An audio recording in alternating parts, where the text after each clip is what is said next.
It's not easy being an underdog. They're often put down or told they can't do what they aspire to achieve. But believe it or not, it has its benefits. Here to tell us why underdogs really do have the advantage is multimillionaire coach Dean Graziosi. Dean, thanks for joining us this morning.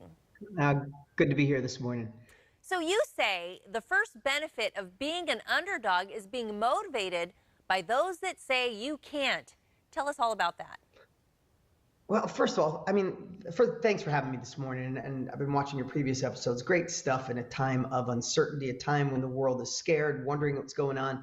And I think times like this also make us feel even more like an underdog. And what's an underdog? It's you feel like you don't have the resources, you don't have the support, you don't have the opportunity, right? So all of us feel like an underdog at some point, whether you have no money or no support or no opportunity in front of you, it still feels that way.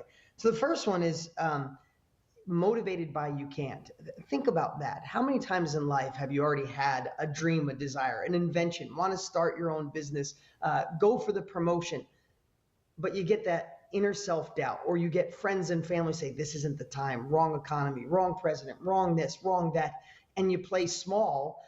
But what if you just made that little shift in your head? As crazy as it sounds so simple, you probably thought of it.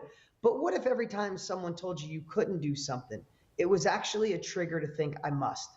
Because if you think about it, throughout the history of time, have you ever seen them create a statue of a critic? They don't. They create a statue of the underdogs, the crazy ones, the dreamers. And I think when we look through that lens, we could say to ourselves, wow, I have more of what I need inside of me. And when they tell me I can't, what if I just triggered that to I must? Well, it's interesting. You say we got to kind of shift that perspective. And I guess there are benefits to being the underdog, especially in the eyes of your competition. You do hear people say, I like to be the underdog. Yeah, I like when no one sees you coming. Listen, think about this. If you look at all the big breakthroughs, like it's fun to see those memes online where you see like Walt Disney and Google and Facebook, it all started out of like basements and mom's garages. A lot of times those little companies that are now the behemoths, nobody saw them coming because they weren't big tech. They didn't raise lots of money. What they did is they had something other people didn't. They had desire, they had passion, they had innovation. And the next thing I think is really important to think about, when we want to go after our next level, a lot of times in life we feel we could do it if we had more resources, if someone lent us the money, if someone helped us, if there was a grant from the government. But if you really think about it, how many people hit lotto and go broke? The statistic is staggering. They had the resources, but they were lacking the resourcefulness.